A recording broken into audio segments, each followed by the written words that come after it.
I am Ben Franklin. Although I am most known for the inventions, ideas, and books I've created, I've also played multiple parts in the creation of this country.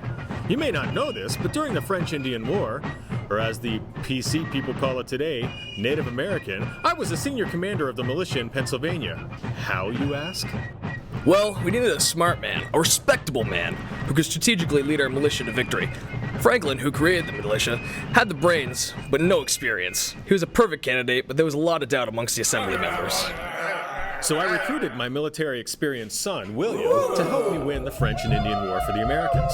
We left at once with 170 men to a lost settlement called Naranhutan that the local Indians had annihilated. When we got there, we were amazed how lucky we were. We hardly had to bury any dead guys. However, the settlement was gone, and there was nothing left of it. So we had to erect a few forts within the area, and shopping malls. What Franklin didn't count on was how broken his men were. We were losing big time and everybody was getting pushed off the land. All anyone wanted to do was get drunk and cry about how they were going to die. So being the practical genius that I am, I enforced a new rule among the militia. No service, no rum, no rations.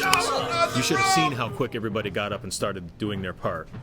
I also came up with many great ideas to make life for the soldiers easier, like taking trained dogs out with the scouts. All in all, our effort proved significant because we finally broke through the defenses of the enemy and started getting our land back. Franklin was so successful as commander, the militia and settlers loved and supported him even more than before. Naturally, the assembly members and myself saw this as a threat. What if the men decided to march into the capital with the militia and take control? We couldn't have that. So after all the effort my son and I put into changing the outcome of the war, we were ordered to step down and come back to Philadelphia to meet the new commander replacing me, Lord Loudon.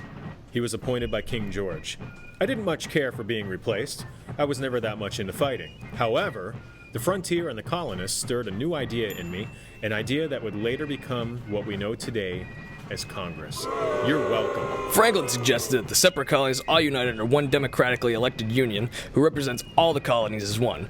In return for the services and protection, the colonists would pay some taxes and be liable to follow the rules that the union enforced.